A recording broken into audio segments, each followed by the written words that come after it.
සාදු කියන්න.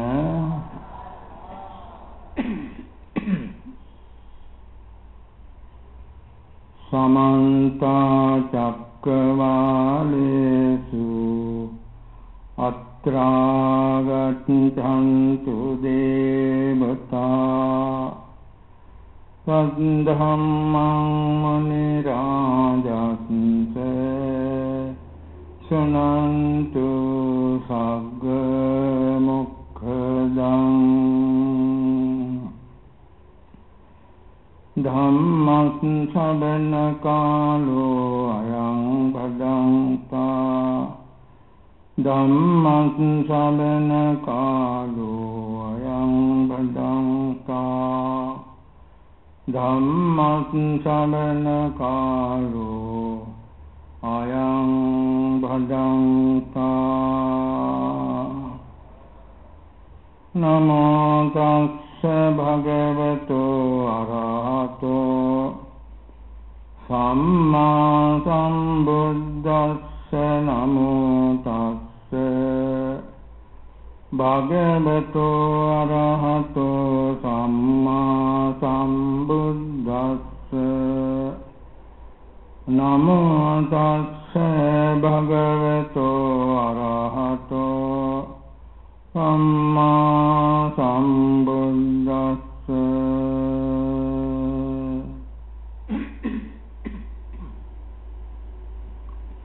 සම්බේ සංඛාරා අනිච්චාති යදා පඤ්ඤාය පස්සති අත්ථ නිබ්බින්දති දුක්ඛේ ඒසමග්ගෝ විසුද්ධියාති.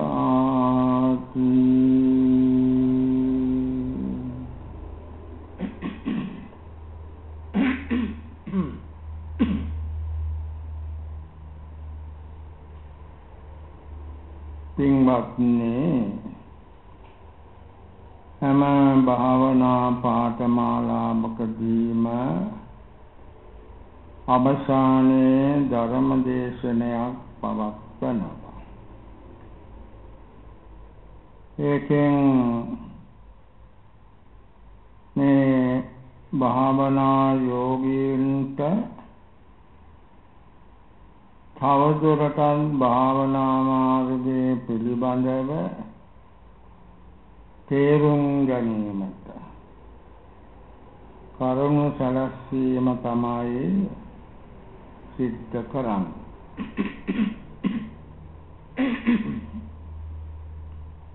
අපේ භාවනා පාඨමාලා ගණනාවක් තියෙනවා.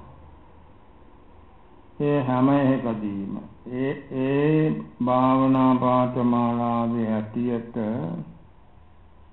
එකම මාත්‍රකාවකින් ධර්ම දේශනාව කරන්නේ. දැන් මේ ආධුනික වැඩසටහනේදී සබ්බේ සංඛාරා අනිච්චා කියන ගාථාව මුල් කොටගෙන තමයි ධර්ම දේශනාව සිද්ධ කරන්නේ. ඉතින් හැමදෙනාම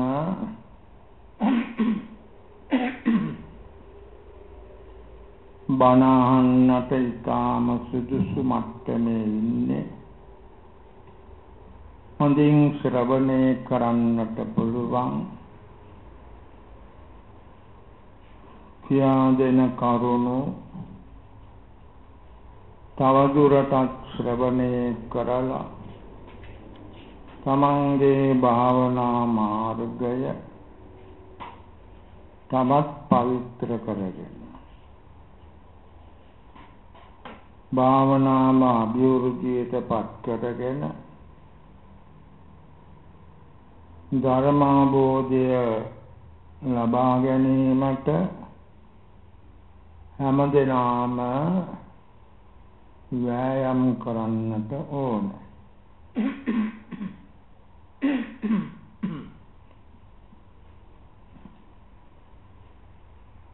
භාග්‍යවත් බුදුරජාණන් වහන්සේ ඊටාම කෙටියෙන් නිවන් මඟ දේශනා කළ ගාථාවක් මාතෘකාවට ගත්තේ.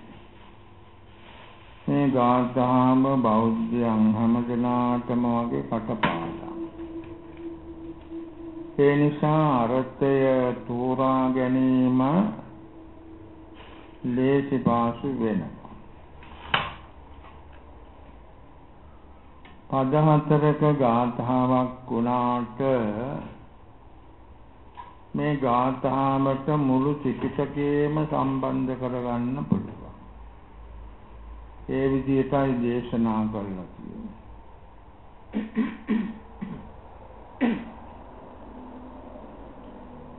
බුදුරජාණන් වහන්සේ සියල්ල දත් උත්තමයන්න් වහන්සේ. උන්වහන්සේ අවබෝධ කරගෙන තියෙනවා ධර්ම ධාතු කියලා. ධර්ම ධාතුව කියන්නේ සියලුම දේවල් පිළිබඳව සර්ව ප්‍රකාරයෙන්ම අවබෝධ කරගන්න ඕන.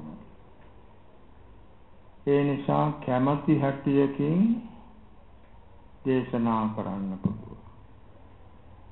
ඒ සත්‍යංගේ චිත්තසංතානේ බලලා ඒ අයට ගැළපෙන හැටියට දිගට මධ්‍යම ප්‍රමාණයෙන් කෙටියෙන් තාමත් කෙටියෙන් අනෙක් ආකාරයෙන් නිවන් මඟ දේශනා කරන බුදුරජාණන් වහන්සේ ඒක භාග්‍යවත් බුදු පියාණන් වහන්සේටම සීමා වෙච්ච අසාධාරණ ඥානයක් තමයි. වෙන ශ්‍රාවකයන්ට නැහැ.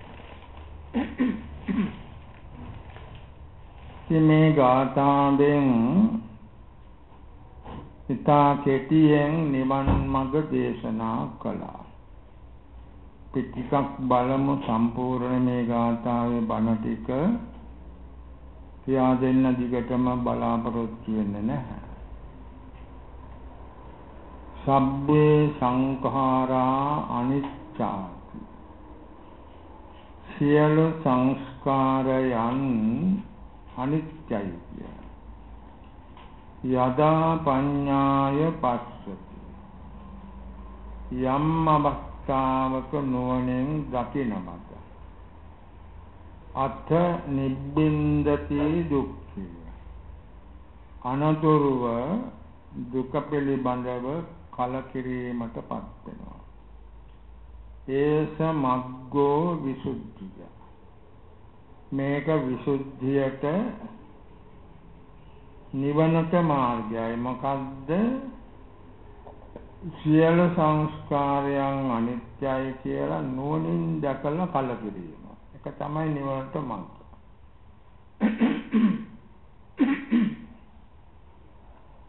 සබ්බේ සංඛාරා කියන්නේ සියලු සංස්කාර.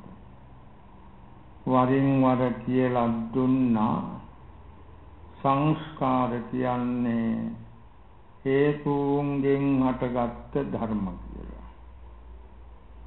මේ සංස්කාර වශයෙන් දේශනාව පැත්තට හැරිලා බැලුවාම කාය සංස්කාර, වාචී සංස්කාර, මනෝ සංස්කාර, පුඤ්ඤාභි සංස්කාර, අපුඤ්ඤාභි සංස්කාර, ආනිඤ්ඤාභි සංස්කාර. ඔය හය ආකාරයකින් දේශනා කළා. කොහෙද සංස්කාර තියෙන්නේ? ගස් ගල් වල නෙමෙයි, ලී දඬු වල නෙමෙයි. කොහෙද පවතින්නේ? අපේ මේ කය, ශරීරය. මේ කය තමයි පංච උපාදානස්කන්ධය කියන්නේ. එතකොට සියලු සංස්කාරයන් කියන්නේ මේ අපේ ජීවිතේ. 아무තු දෙයක් නෙමෙයි. අපේ මේ ජීවිතේ පංච උපාදානස්කන්ධය මේක තමයි සියලු සංස්කාර කියන්නේ. සබ්බේ සංඛාරා අනිච්චාති. අනිත්‍යයි කියලා. අනිත්‍යයි කියන්නේ උපදාපාද වයවන්ත තුනිතුරුම ඇති වෙනව නැති වෙනව. ඕකයි ස්වභාවය. මේ ලෝකෙම ඇති එහෙමයි. අපේ ජීවිතත්වයමයි බාහිර වස්තුත්වයමයි සප්‍රාණික අප්‍රාණික සේරම ඔහොමයි. මේ ළඟම තියෙනවා. නමුත් ජනතාවට මේක තේරුම් ගන්න බෑ. ඔක්කොම අනිත්‍යයි, ඇති වෙනව නැති වෙනව හැම දෙයක්ම. දැන් සම්මුති වශයෙන් ගත්තොත් උපදිනවා මැරෙනවා. පුංචි ගස්වල පුංචි පැලෑටියක් වශයෙන් හදෙනවා. කලක් පවතින එකත් මැරිලා යනවා. සම්මුති වශයෙන් පහළ වෙනම විනාශයටපත් වෙනවා, ඇති වෙනව නැති වෙනව. තාවකාලිකට ඊළඟට මේක බොහෝම තාවකාලික. මේක විරුද්ධ පදේ තමයි සදාකාලික. කවදාවත් සදාකාලික වෙන්නේ නැහැ. තාම එවලට විතරයි. මේ දැන් ඩිංග වෙලාවක් තමයි ඒක තියෙන්නේ. තාවකාලික. විපරිණාමතෝ වෙන වෙන ආකාරවලටපත් වෙනවා. එක විදිහට තියෙන්නේ. දැන් අපි සම්මුති වශයෙන් බලුවත් අපේ ජීවිත ගැන බලුවාම පොඩි කාලේ පාසල් සමයේ අපි කොහොමද හිටියේ? අද කොහොමද? Tamanටම හිතා ගන්න පුළුවන්. වෙනස් ආකාරවලටපත් වෙනවා. ඒක තමයි අනිත්‍ය කියලා කියන්නේ. ප්‍රධාන වශයෙන් ඇති වෙනව නැති වෙනව. පහළ වෙනව විනාශයටපත් වෙනවා. මොනවාද මේ බලන්න කියන්නේ? මේ සියලු සංස්කාරයන්.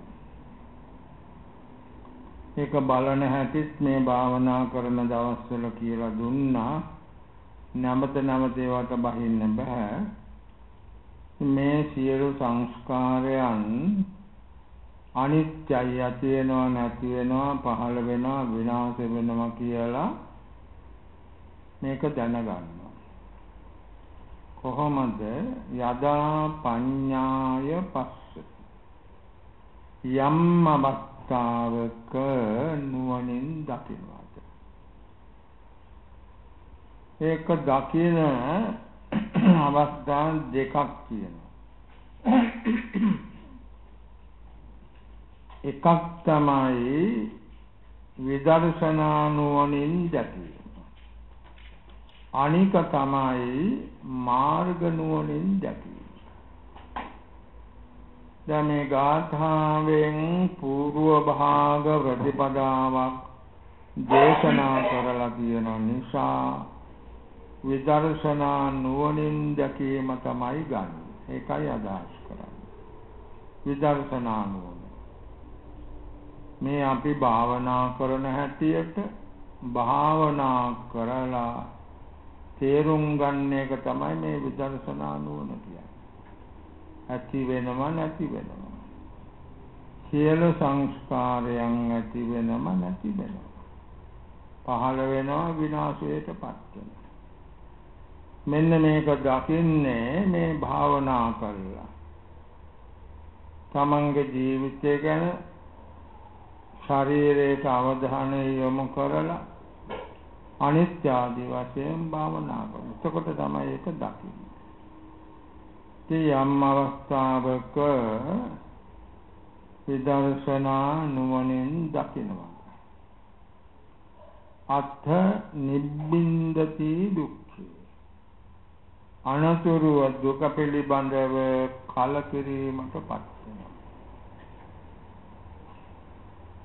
දුක පිළිබඳව කලකිරෙන්නේ නැති කෙනෙක් නැහැ. අත නිබ්බින්දති දුක්ඛේ කියනකොට මේ දුක්ඛ කියලා කියනවා පංච උපාදානස්කන්ධයට. කන්ද පංචක සංඛාතේ දුක්ඛේ නිබ්බින්දති නිබ්බිදාඥානං පටිලබති කියලා ඒක අර්ථ විවරණය කරලා තියෙනවා. කන්ද පංච උපාදානස්කන්ධය තමයි මේ දුක්ඛ කියලා කියන්නේ. පංච උපාදානස්කන්ධයට නමක් තියෙනවා දුක්ඛ කියලා. ඇයි එහෙම කියන්නේ? මේකේ පළමුවෙන්ම ඇති වෙන දුක ජාති දුක. අවසානයේ ඇති වෙන දුක මරණ දුක. ඒ අතරේ ජරා ව්‍යාධි ආදී අනේකාකාර දුක්ඛන්දරාවක් ඇති වෙනවා. ඒ සියරම ඇති වෙන්නේ පංච උපාදානස්කන්ධය නිසා තමයි. ඒ නිසා පංච උපාදානස්කන්ධයට දුක්ඛ කියලා කියනවා. ඒකට මේ දුක්ඛ නැමැති පංච උපාදානස්කන්ධය පිළිබඳව තමයි කලකිරෙන්නේ. කලකිරෙනවා කියනකොට සමහරු බලාපොරොත්තු සුන් වුණාම කලකිරෙනවා. ඥාති ව්‍යසන තුනම කලකිරෙනවා.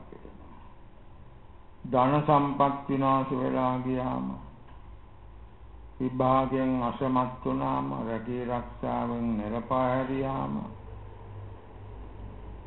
ඔය නොයෙක් දේවල් නිසා තමන්ගේ ඊටාම ළඟ ආදරය කරන පවුල කෙනෙක් අදිසිය නැති වුණාම කලකිරෙනවා. ඒ බගේ එකක් නෙමෙයි මෙතන අදහස් කරන්නේ. ඒවා සම්පූර්ණයෙන්ම කෙලස් ගංගාවල් තමයි. ඒ කලකිරීම. එහෙම එකක් නෙමෙයි. නුවණින් කලකිරෙන එකයි මේ කියන්නේ. ඥාන සම්ප්‍රයුක්තව කලකිරෙනවා. කොහොමද ඥාන සම්ප්‍රයුක්තව කලකිරෙන්නේ? දැන් මේ ගාථායම තියෙනවනේ ඒක. යෝගාවචරයා භාවනා කරලා මේ ජීවිතේ නැමැති සියලු සංස්කාරයන් අනිත්‍යයි කියලා දකිනවා නුවණින් විදර්ශනාව. අන්න දකිනකොට කලකිරෙනවා. ඒක තමයි නුවණින් කලකිරෙනවා. මේකේ තත්ත්වය ආදීනවය දැකලා කලකිරෙනවා. ඒක තමයි නුවණින් කලකිරෙනවා කියන්නේ. අර විදිය කලින් කියාපු විදිය කලකිරියාවක් නැති. නුවණින් කලකිරෙනවා. මේකේ තත්ත්වය ස්වභාවය ආදීනවය තේරුම් අරගෙන ඒකට කලකිරෙන එකයි කියන්නේ. අත නිබ්බින්දති දුක්ඛේ දුක පිළිබඳව කලකිරීමටපත්. කන්ද පංචක සංකාතේ දුක්ඛේ නිබ්බින්දති නිබ්බිදාඥානං පටිලබ්ධ කියලා තියෙනවා. ගංගා කෙහාට යන ගුණයක් තමයි. නිබ්බිදාඥානය කියන එක මේ විසුද්ධියේදී ඇති වෙන එක. ප්‍රතිපදා ඥාන දර්ශන විසුද්ධියේදී ඇති වෙන්නේ එක. එතෙන්ටම ඒ තරමටම යාට යනවා කියන එක මේ ගාථාවෙන් අදහස්. ඒ තරම් දුරට යන්න පුළුවන්. මේ විදිහට කටයුතු කිරීම. ඒස මග්ගෝ විසුද්ධිය. මෙන්න මේක තමයි විසුද්ධියට මඟ. නිවනට නමක් තියෙනවා විසුද්ධි කියලා. සියලු කෙලෙසුන්ගෙන් හිත සුද්ධ වෙන නිසා නිවනට විසුද්ධි කියනවා. ඒස මග්ගෝ විසුද්ධිය. මෙන්න මේකයි නිවනට මඟ. නිවන් මඟ මෙන්න මේක තමයි. දැන් තේරුම් ගන්න පුළුවන් භාග්‍යවතුන් වහන්සේ බොහෝම කෙටියෙන් මේ නිවන් මඟ දේශනා කරලා තියෙන බව මේ ගාථාව. මේක තමයි නිවනට යන මඟ. ඒ පද ගණනාවකින් ඕක තිබුණත් ඕක ලිහිලා බලනකොට අතිවිශාල වශයෙන් ධර්මයකට ඇතුළත් වෙලා තියෙනවා. එතකොට සබ්බේ සංඛාරා අනිච්චාති සියලු සංස්කාරයන් අනිත්‍යයි කියලා. යදා පඤ්ඤාය පස්සති යම් අවස්ථාවක නුවණින් දකිනවා. නුවණින් දකිනවා. නුවණ නැමැති අතින් මේක නිරීක්ෂණය කළා එතකොට දකිනවා. ඒස අත නිබ්බින්ද ඊළඟට මොකද වෙන්නේ? කලකිරෙනවා. මේක තත්ත්වයේ පේනකොට ඇති වෙනවා නැති වෙනවා එක හැටියකට තියෙන්න වෙනස් වෙනවා. මේවා පේනකොට ඔන්න නුවණින් කලකිරෙනවා. ඒ සමග්ගෝ විසුද්ධියක තමයි නිවනට මාර්ගය. කවදා හරි මේ ජීවිතය ගැන සංසාරය ගැන කලකිරෙන තුරු නිවන් දකින්න බෑ. සාමාන්‍ය ජනයා කලකිරෙන්නේ නැහැ. කලකිරෙන්නේ නැත්නම් නිවන් දකින්නත් බෑ. මේකේ ආදීනවේ දැකලා නුවණින් කලකිරෙන්න ඕන. ඉතින් ඕව නැති හින්දා තමයි අපිත් ඉතින් තාම මේ සංසාරේ ගාතන්නේ. නුවණින් කලකිරුණොත් තමයි මේකෙන් එහාට යන්න පුළුවන්. ඉතින් කලකිරෙනවා බොහොම අඩුයි. අද වුණත් මේ තාම සුළු පිටසක් ඔය පැත්ත ගැන බලනවා, හොයනවා, කටයුතු කරනවා. අතිවිශාල ජනතාවක් කලකිරෙනවා නෙමේ ආස්වාද ලැබමින් වාසය කරනවා. කවදාවත් ධර්මාභෝධයක් නිවන් දැකීමක් වෙන්නේ නැහැ. වෙන්න නම් නුවණින් කලකිරෙන්න ඕන මේ ජීවිතයේ පිළිබඳ. මේ භාවනා යෝගියා සමාධි විදර්ශනා වඩලා මේක වෙනස් වීම දැකලා ආදීනව දැකලා නුවණින් කලකිරෙනවා. ඒක තමයි නිවනට මාර්ගය.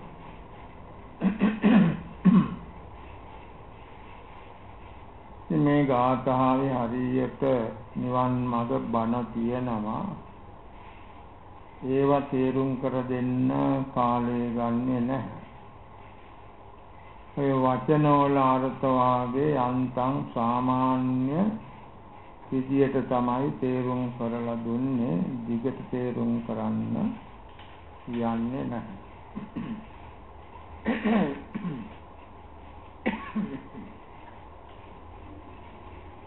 ඉතින් අපිටත් ඕන කොන්නෝ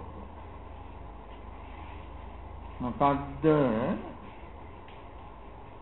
ජීවිතය නැමැති සියලු සංස්කාරයන් අනිත්‍යයි කියලා විදර්ශනා නුවණින් දකින්න.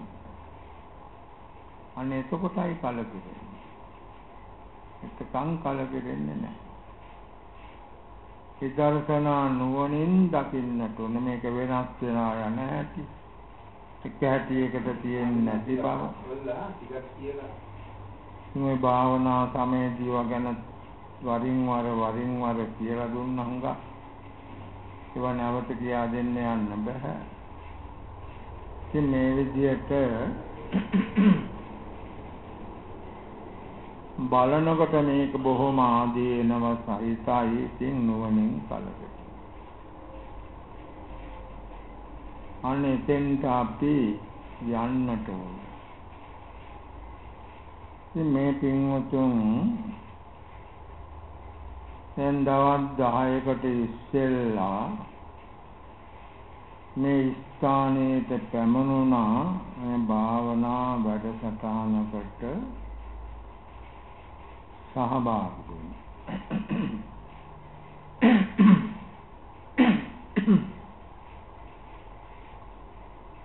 බොහොම සතුටින් කල්යල් බලා ඉඳලා තමන්ගේ රැකී ආරක්ෂා කටයුතු නවත්තලා නිවාඩු දාගෙන ව්‍යාපාර අනම්මනම් සේරම නවත්තලා තමයි මේ වැඩසටහනට සම්බන්ධ වෙන්න පැමිණෙන්නේ.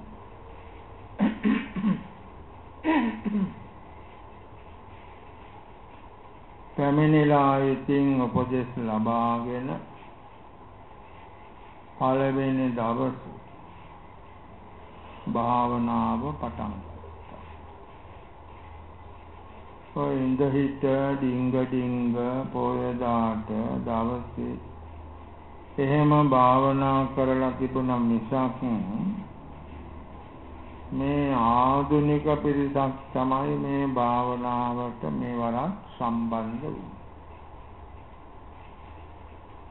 ඉතින් භාවනා කියා දීලා ආනාපාන සති භාවනාව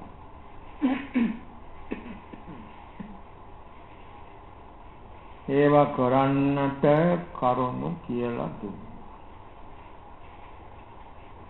කොච්චර කරුණු කියලා දුන්නත්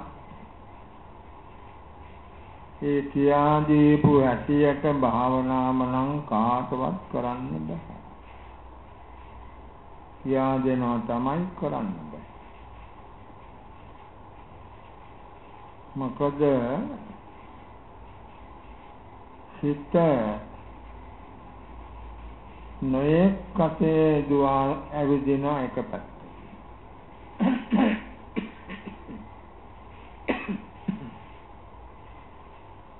අනිත් පැත්තෙන්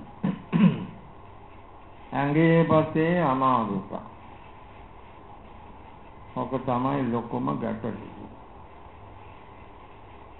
මම වාඩි වෙලා ඉඳලා එහෙම කරලත් නැහැ.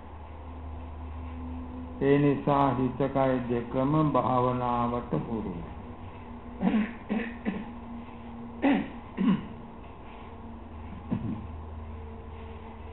මමත් ඒ කාලේ ගියා භාවනා ආයතන වලට අඩුම කාලයේ තමයි පැය දෙකක්. 2:00මාරයි 3:00යි එහෙම තමයි භාවනාව.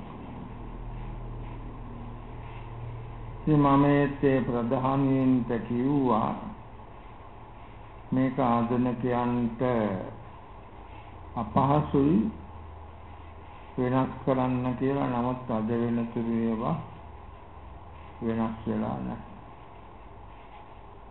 භාවනාව එපා වෙනවා. ඉතින් දැන් බොහොම සතුටෙන් පෙරම් පුරාගෙන වගේ ඉඳලා භාවනා කරන්න කියලා ඇහිල්ලා පළවෙනි දවසේම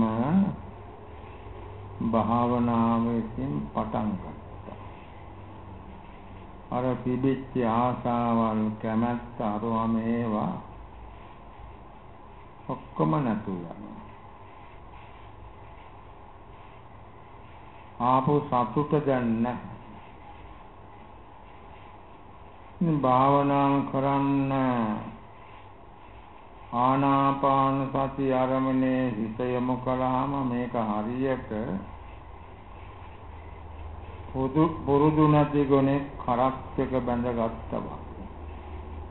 අද ඒවත් ළමයෙකුට දකින්නවත් නැහැ. මේ අය නම් දැකලා ඇති. ඉතින් පුරුදු නැති ගොනේ කරත් බැඳාම ඌ කටුවකුල් වලටත් අදිනවා, කානු වලටත් අදිනවා, කැලේටත් අදිනවා, පාරෙත් ටිකක් යනවා, ආයි කැලේට අදිනවා, ආයි පාරෙත් ටික. ඔහොම තමයි උගේ ගම. පුරුදු නැති. ඒ වගේ තමයි මේ ආනාපාන සති අරමුණ නැමැති පාරට දැම්මහම හිත නැමැති ගවය පුරුදු නැහැ. පුරුදු නැති කෙනා කරත් බැඳා වාගේ කොහේ හරි දුවනවා. හිතින් නැහැ. ඒකේ සමහර විට ඩිංගක් වෙලා හිටිනවා. අන්න ඊට පස්සේ වෙන කොහෙට හරි යනවා.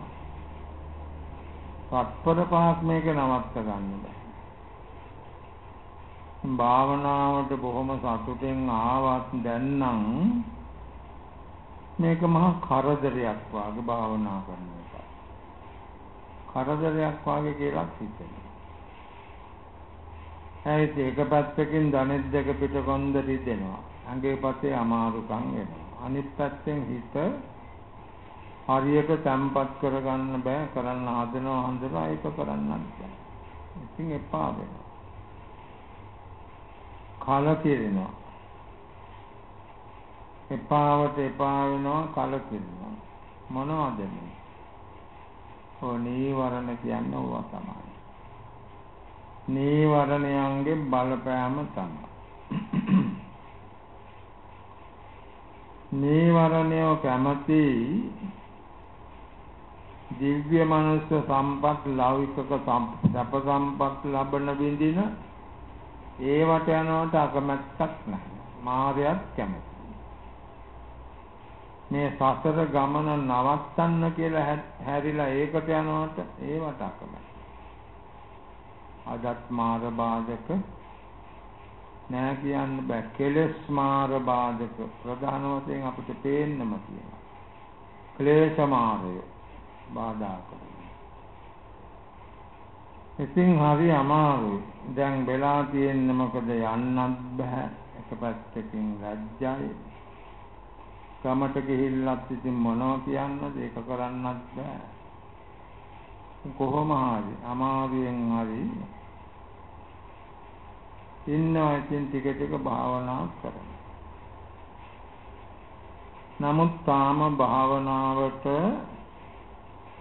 හිතනම් වැටෙන්නේ නැහැ හරියට. පිට තමයි දුවන්නේ. ඉතින් ඒවට උපදෙස් දෙනවා. ඒ උපදෙස් පිළිපැද්දාම ඒවෙන් ටිකක් මිදෙන්න පුළුවන්.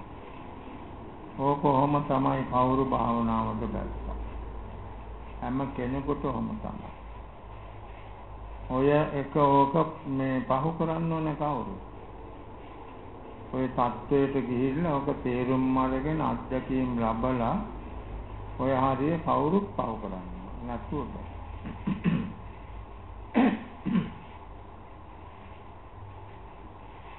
ඉතින්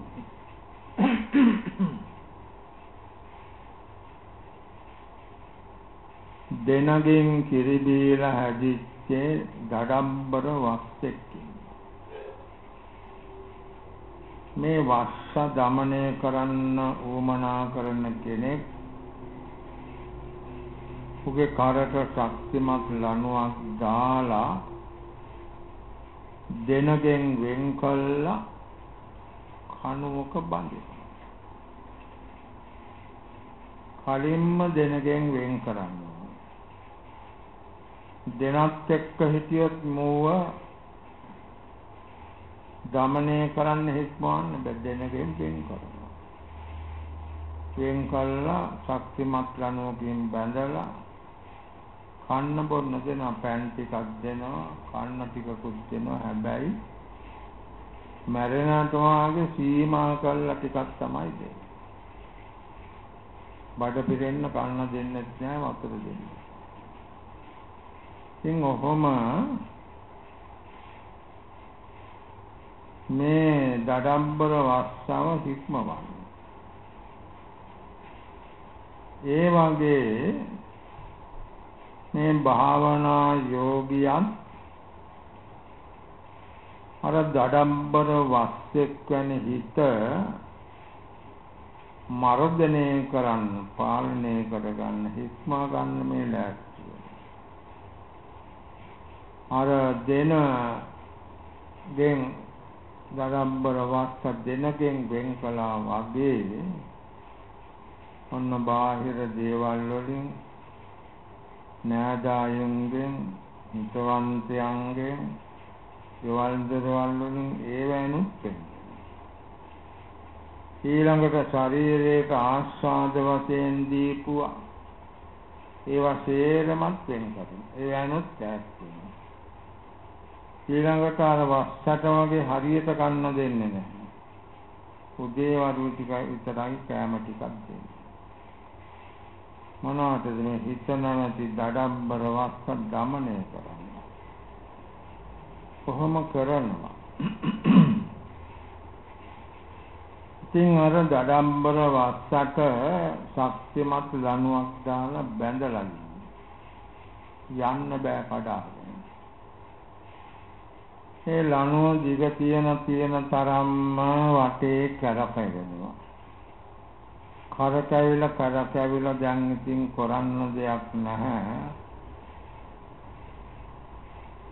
ලනුව කඩාගෙන යන්නත් බෑ. ඒ කණුව වලට වෙලා නිදන. ඒ වගේ මේ හිත නැමැති දඩම්බර වස්ස සිහිය නැමැති රැහැණෙන් බඳිනවා. ආනාපාන සති අරමුණු නැමැති කණුවේ බඳිනවා. එහෙම බැඳයෙන් පස්සේ දැන් සිහිය පවත්වනකොට ටිකෙන් ටික හිතට යන්නත් බෑ. ඒ නිසා අර දඩම්බර වස්ස හීලා වෙලා කරගන්න දෙයක් නැතුව කණුව වලට වෙලා නිදන්න මගේ මේ භාවනා යෝගියාගේ හිත ආනාපාන සති අරමුණේ සම්පත් වෙනවා. ඒක රැඳෙනවා. දවස් දෙක තුනක් යනකොට අන්නේ අරමුණේ හිත රැඳෙනවා. සරුව ප්‍රකාරයෙන් නෙමෙයි. වැඩි ප්‍රමාණයකට හිත රැඳෙනවා. හිතේ දිවීම අඩු වෙනවා. වාර ගණන් අඩු වෙලා යනවා. දැන් අර මුලදී තිබිච්ච අමාරුකම්, දඩබ්බරකම්, කලකිරෙන ගති, එපා වෙන ගති ඒවා ගාද්දුරට ඔන්න අඩු වෙලා යනවා. මොකද මේ නීවරණයන් යටපත් වෙලා. හො නීවරණයන්ට පෝර දාන්න නැතුව අයින් කරන්න ඕනේ. දැන් ඔය බුදුරජාණන් වහන්සේ මුලදී අද්දනතු නිකායේ භික්ෂුන් වහන්සේලා දවසට වේල් 3ක් වළඳුවා. දී අලුයමේ ඉඳලා 12 වෙනකන් එක වේලක්, 12 ඉඳලා 6 වෙනකන් තවත් වේලක්, 6 ඉඳලා තියෙන රාත්‍රී 9 10 වෙනකන් තවත් 3 වාරයක් පින්දපාත වැටුවා. ඉතින් උන්වහන්සේ මේ අනිකන් නවත්තන්න හේතුවක් ඇති වෙනවා. හේතු ඇති වුණාම මේ දෙකම දවල් ආහාරයයි රාත්‍රී එක දෙකම නවත්තලා ගන්නවා. මේ නැවැත්තිය හේතු ඇති වෙනා නමුත් ඒවා නවත්තන්න ඕන අනිවාර්යයෙන්. මොකද දවල් රාත්‍රී ආහාරයට ගියා නම් මේ නීවරණයන්ට පෝර දැම්මා වගේ තමයි. ඒගොල්ලෝ හොඳට නැගිලා ඉන්නවා. ඒවා මර්ධනය කරන්න තමයි බුදුහාමුදුරේ එක වේලක් වළඳන්නේ. ඒ කියන්නේ අරුණ නැගිච්ච වෙලාවෙ ඉඳලා 12 වෙනකම් මේ කාලය. පැය 6ක විතර කාලයක් තියෙනවා. ඒ වෙලාවේ වළඳන්නේ නෙමෙයි. අන්න. එතකොට නීවරණයන්ට මතුවලා දඟලන්න ඒ දඩබ්බටකම් කරන්න හැකියාවක් නැති වෙනවා. ඒකත් එක කාරණයක් තමයි. ඉතින් දැන් මේ භාවනා කරනවා කොහොම හරි අමාරුවෙන් හරි කරනවා. ටික දැන් අඩු වෙලත් යනවා අමාරුකම්. හිතත් බොහෝ දුරට තැම්පත් වෙනවා. සරු අප්‍රකාරයෙන් නෙමෙයි ගත් දුරට තැම්පත් වෙනවා. දැන් අර තිබෙච්ච අරුචි ගතිය ඒව නැති ඒකට කියනවා අරති කියලා. අරති භාවනා කුසල් වල භාවනා පැත්තේ හිත ඇලෙන්නේ නැති ගතියට තියෙනවා අරති කියලා. එතකොට ඒකේ මානෙත් පැත්තේ ළඟම තියෙනවා රාත්‍රි තියෙනවා. රාත්‍රි පංච කාමයේ පිළිබඳව ඇලෙන පැත්ත. ඉතින් අරතිය මේ කුසල ධර්මයන් ඇලෙන්නේ නැති ගතිය අරති ඒකත් බාධකයක්. ඒවා දැන් ටික අඩු වෙලා වන්න දැන් භාවනාවට පුරු වෙනවා. දවස් 3ක් 4ක් යනකොට භාවනාවට දැන් සෑහෙන ප්‍රමාණයට හිත කය දෙක පුරු වෙලා. දැන් ඉතින් වැඩි අමාරුවක් නැතුව අර කලබලකම් නැතුව කලකිරෙන්නේ අමාරුකම් නැතුව එහෙම භාවනා කරගන්න පුළුවන්. ඔන්න ඔය මට්ටමට එන්න ඕන. මේ භාවනා කරපු පිරිස ඔය විදිහට ආව ඔය මට්ටමට. මාරුකම් අඩු වෙලා ගිහිල්ලා හොඳට භාවනා කරන්න පුළුවන් මට්ටමට ආවා. ඒකට අපිට මෙතන දැනගන්න ඕන තව කාරණා. සබ්බේ සංඛාරා අනිච්චාති යදා පඤ්ඤාය පස්සති. සියලු සංස්කාරයන් අනිත්‍යයි කියලා යම් අවස්ථාවක නුවණින් දකිනවා. කොහොමද අපි මේක දකින්නේ? මේක දෙපැත්තකින් දකින්න පුළුවන්. එක පැත්තකින් සම්මුති වශයෙන් මේ වාරේ පෞද්ගලිකව උපදෙස් ගන්න ගද්දෙනෙක් ආවේ නැහැ. ඒ නාවට පළබුරුද්දෙන් කියන්න පුළුවන් මේ අයගේ මානසික මට්ටම දැන් මේ පැත්තේ තියෙනවා කියලා. ඒ නාවට ඉතින් භාවනා කරගෙන යනකොට දැන් අර තිබිච්ච සත්‍ය වෙනස් වෙලා යනවා. ශරීරයට අවධානය යොමු කරලා භාවනා කරනකොට මේ කලින් තිබිච්ච ස්වාභාවික තත්ත්වයක් වැඩි නෑ බැලුවාම. අතපය සමහර විට මෙනෙහි කරනකොට කොටස් එහෙම නැත්නම් ඒවෙන් වෙන් වෙලා දැන් මේ කොටස් ගැන භාවනා කරනකොට ඉතින් කොටස් වෙන් කරලා බැලුවත් මේක මොනවත් නෑ වගේ පේනවා. ඔළුව කොටස් බෙල්ලේ ඉඳලා පැත්තකට දානවා. අත් දෙක පැත්තකට දානවා. කකුල් දෙක පැත්තකට දානවා. කඳ කෑල්ල පැත්තකට දානවා. බැලුවා මොකවම නැහැ. නිකම් බැලුවත් භාවනාවක් නැතුව නිකම් බැලුවත් මෙතන මොකද්ද තියෙන්නේ?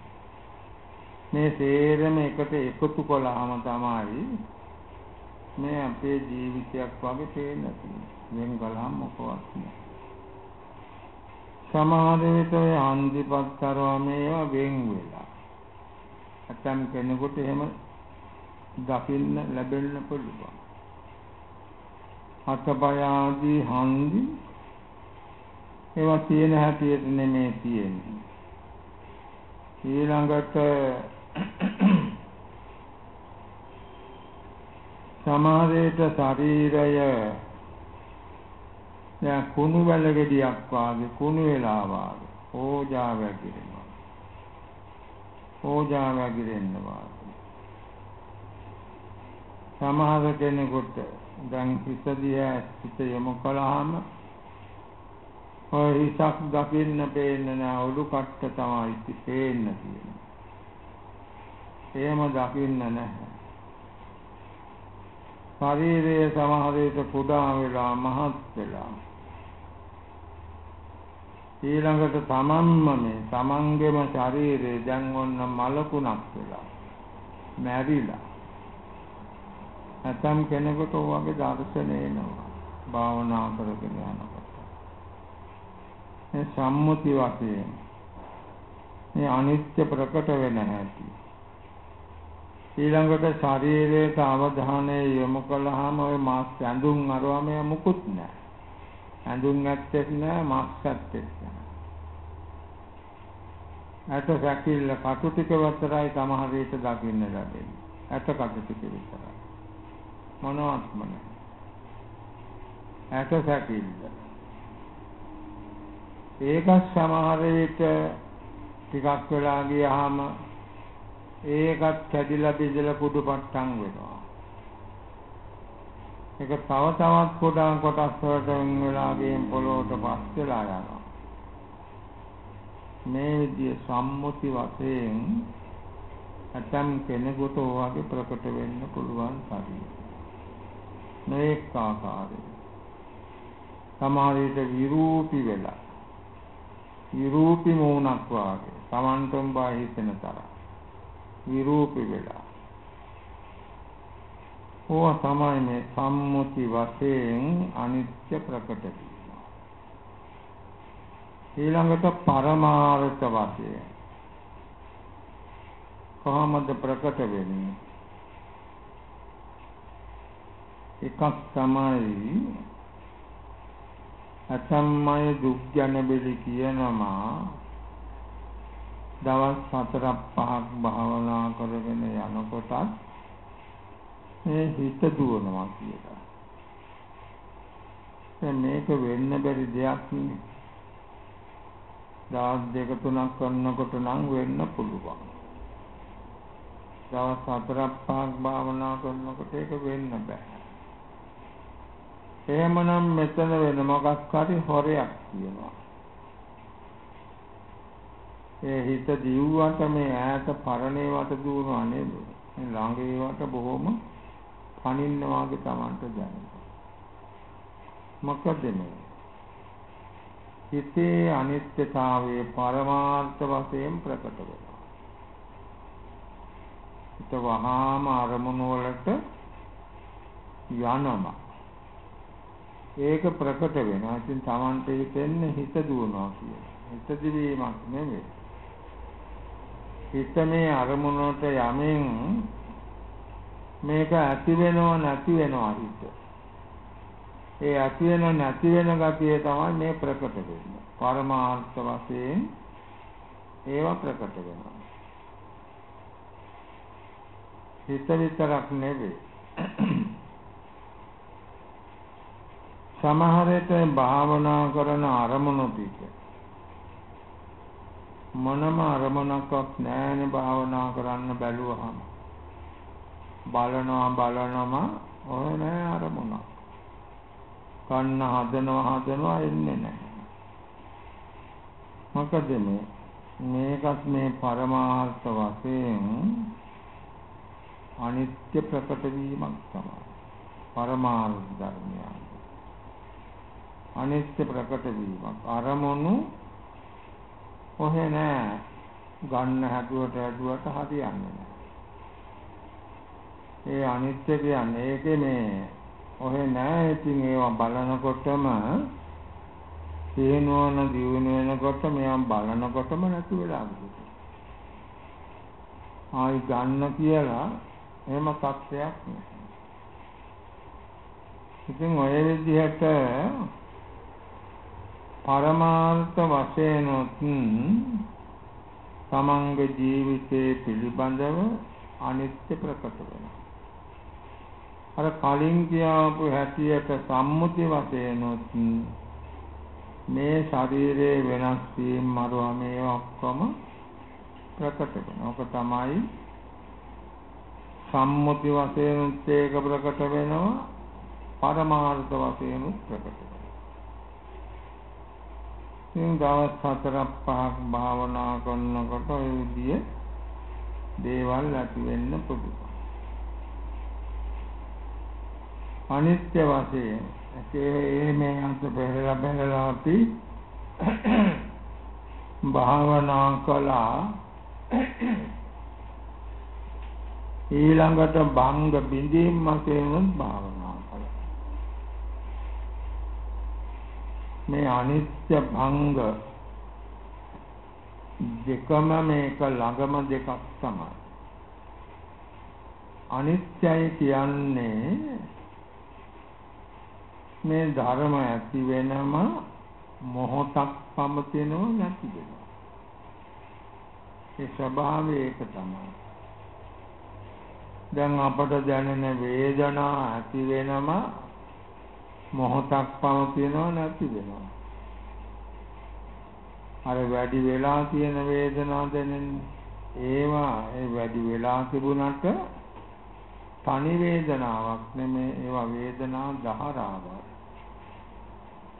ඇති වෙනම මොහොතක් පමතිනව නැති වෙනවා. දැන් සාධ්‍යයක් ඇහෙනකොට ඒක හුඟක් ප්‍රකට වෙනවා. ඇති වෙනම මොහොතක් පමතිනව නැති වෙනවා. ඕක තමයි මේ අනිත්‍ය කියලා කියන්නේ. ඇති වෙනවා නැති වෙනවා. ඒ අනිත්‍ය කියන එක තව ටිකක් මෝරනකොට තමයි මේ භංග කියන අවස්ථාවට එන්නේ. එතකොට අර අනිත්‍ය ඇති වෙනවා කියන එක ඒක අප්‍රකට වෙනවා. ඒක දැනෙන්නේ. පවතිනවා කියන එකත් අප්‍රකට වෙලා. ඒක දැනෙන්නේ. මොකක්ද එතකොට දැනෙන්නේ? නැතිවීම විතරයි. නැතිවීම විතරයි දැනෙන්නේ. වහවහ නැති වෙලා නමනාද වේදනාදී ධර්ම.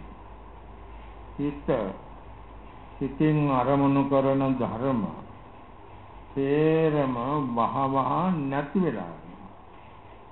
නැති වෙලා නෙමෙයි. ඒක අනිත්‍ය ස්වභාවයේදී ඒක වුණා. දැන් මේක තා ටිකක් ඉදිරියට ගියාම වහාම නැති වෙනවා. නැති වෙන එකම තමයි. මේ කාල සීමාවෙදී අර විදිහටම භාවනා යෝගීන්ට ප්‍රකට වෙනවා. සම්මුති වශයෙන් මේ භංග බිඳීම කියන එක අර විදිහට ප්‍රකට වෙනවා. සමහරවිට හම්දිපත් බිඳිලා ගියා වගේ එහෙම වැටෙන්න පුළුවන් සම්මුති වශයෙන්. අතපය ඔක්කොම හන්දි වලින් ගැලවිලා ගිහිල්ලා ඊළඟට ශරීරයත් වෙනස් වෙලා සමහරවිට ශරීරය කුණු වෙලා ඕජා වැగిරෙනවා. සමහරවිට තමන්ගම සජීවිතේ මැරිලා මලකුණ තියනවා ඉස්සරහින් පේන්න. තමන් මැරිලා ඔක්කොම මේ බින්දිලා නැති සම්මුති වශයෙන් මේක වෙනස් වෙලා විරූපී වෙලා හිතේ මොකලහම පේන්නේ නැහැ. මේ මස් ඇඳුම් මස් ඒව මොකුත් පේන්නේ නැහැ. ඇඳුමුත් නැහැ මසුත් නැහැ. පේන්නේ මොකද්ද? මේ අටකටු ටික. ඒක තමයි ප්‍රකට වෙන්නේ.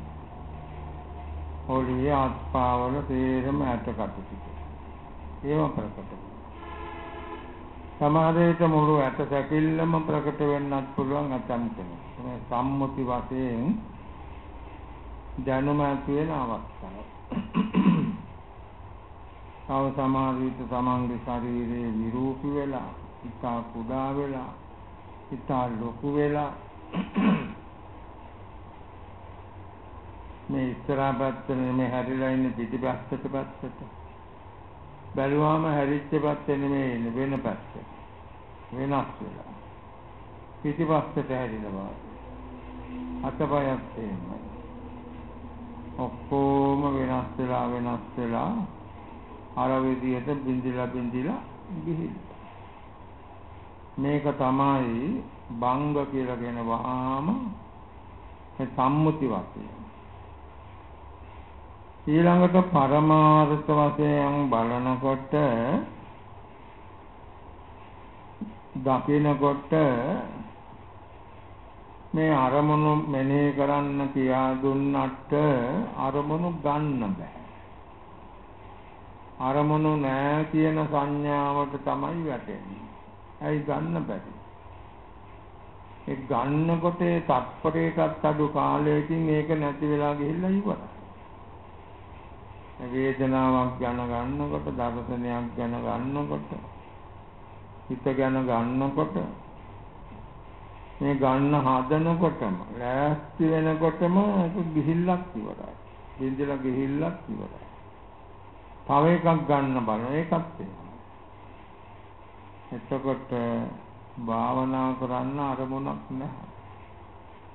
අරමුණක් වෙන්නේ නැහැ දිගට. අරමුණක් තියනවා කියලා හිතාගෙන හිටපු එක වැරදි සංකල්පනාවක්.